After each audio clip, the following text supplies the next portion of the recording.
Hey everyone, the film Good Fortune transforms Keanu Reeves from everyone's favorite gun-wielding assassin in the John Wick universe into a miracle-wielding angel with wings that are a couple sizes too small.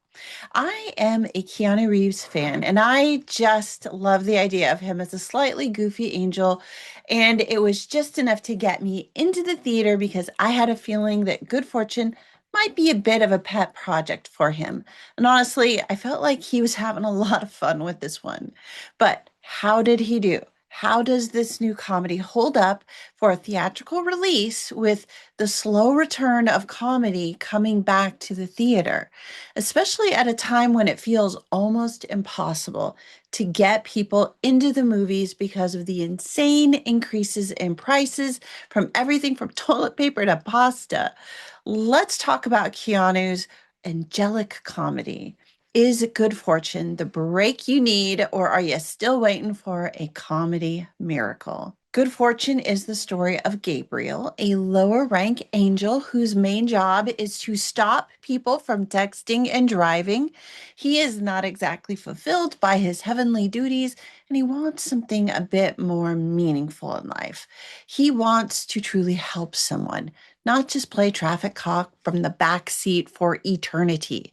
That's when he crosses paths with Arj, a regular guy who has been beaten down by life and is hanging on by a thread.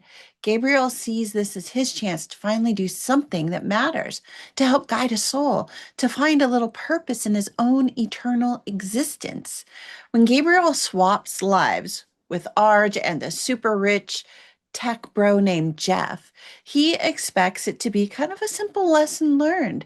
Show Arj what he has been missing in his life and that his life is worth living, and then switch them back.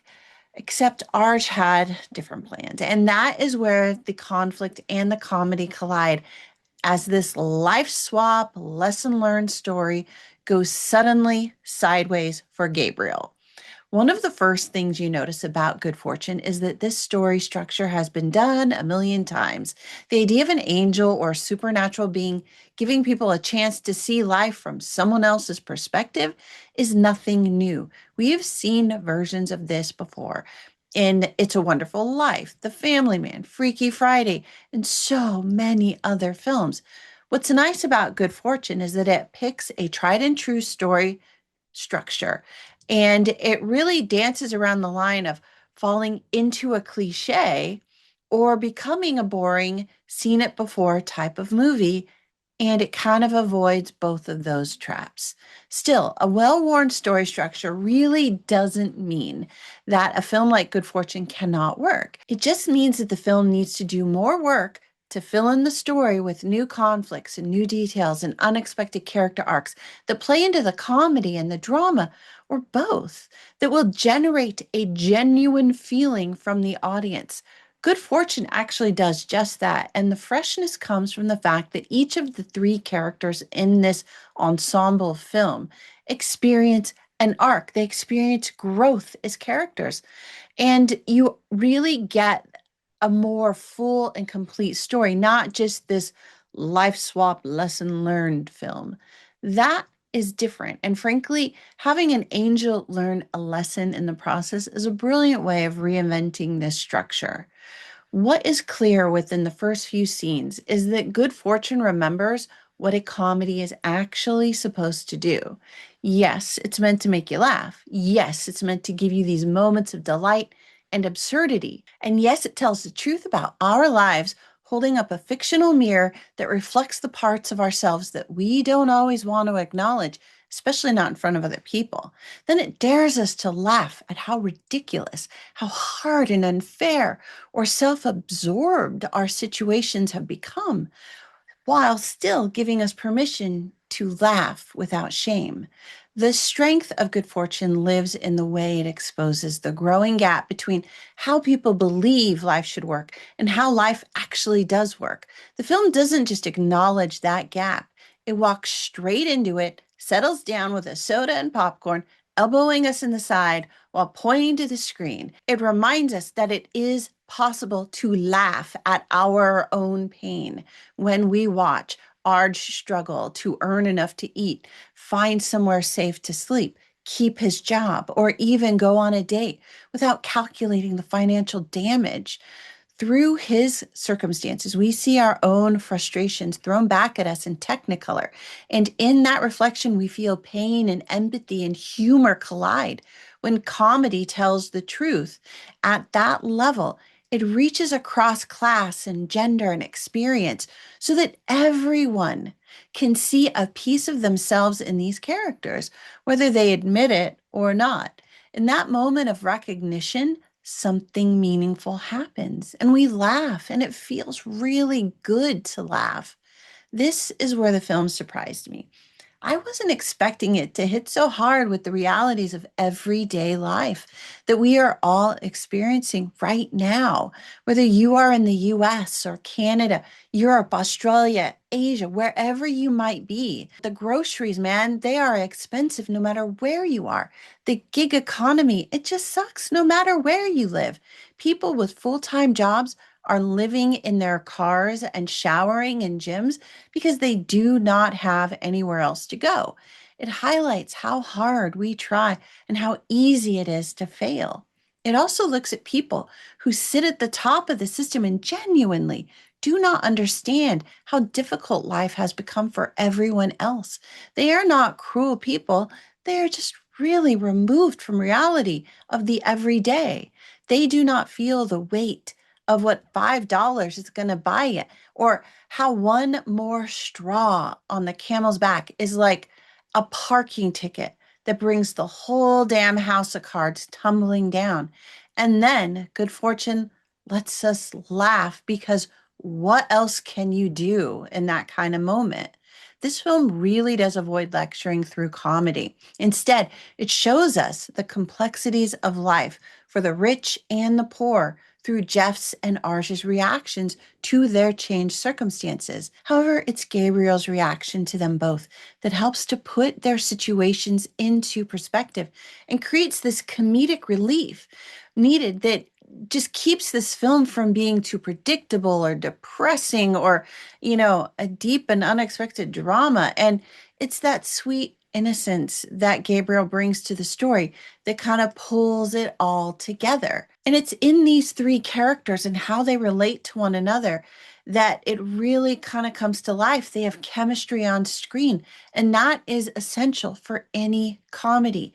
Gabriel, played by Keanu Reeves, starts out as this well meaning but naive angel who believes he is capable of more than just saving people from texting and driving. Can you think of a more thankless angel job than that?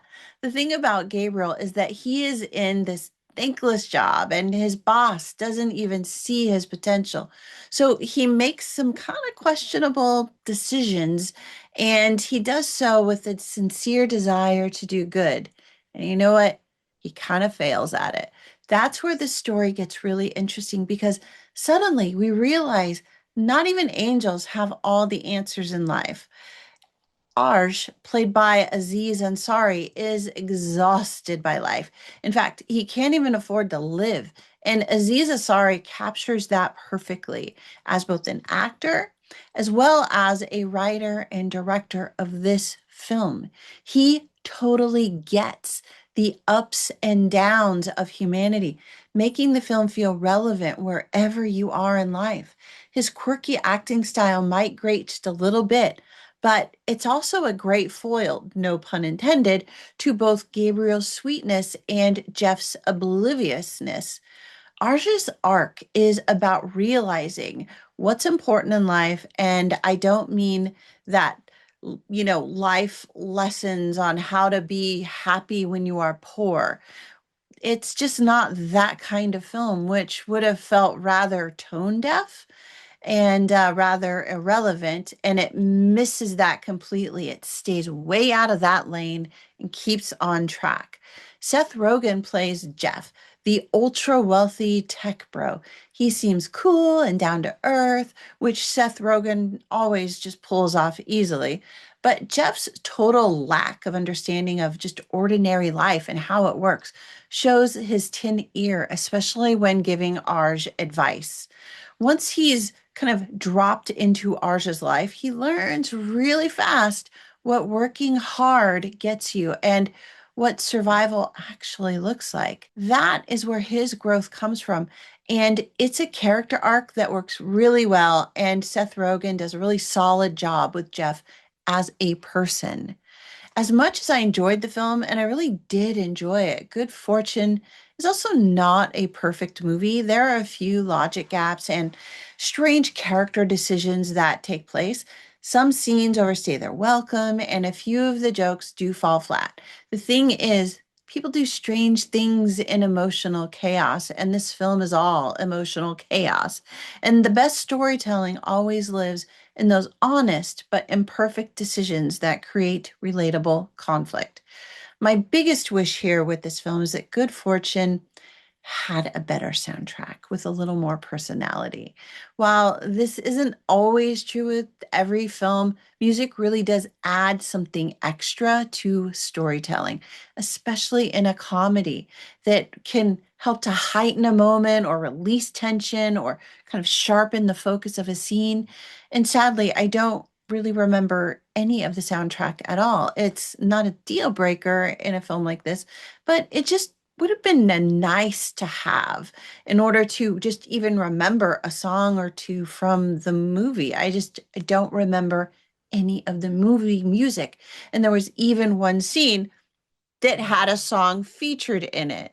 And I couldn't tell you what song that was. So, is Good Fortune ticket worthy? Well, I gotta say, it's an easy yes for me because I am actually going to go see it again with friends. I was fortunate enough to see it as a screener. I was invited to a press screening for it.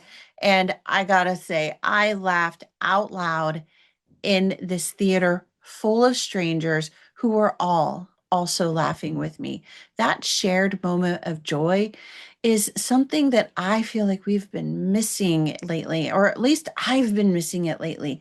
We need joy. We need real comedy in theaters, and it has been gone for far too long, or at least it's been rare for far too long. Good fortune is a good time with a friend, with family, with kids, grandparents, anyone, even complete strangers like I had in my theater. However, if you're someone who really doesn't like seeing story structures that get reused or somewhat goofy comedies that they're just not your favorite thing, this movie might not be right for you. Still, I really do think that it's a good time and I'm glad I went. I think most people will probably enjoy it and have a good night out. So that's it for me. What did you think of Good Fortune? Are you planning to see it? Have you already seen it? And what do you think about comedies in general? Are you willing to pay to watch them in a theater, or would you just rather wait and watch them on streaming?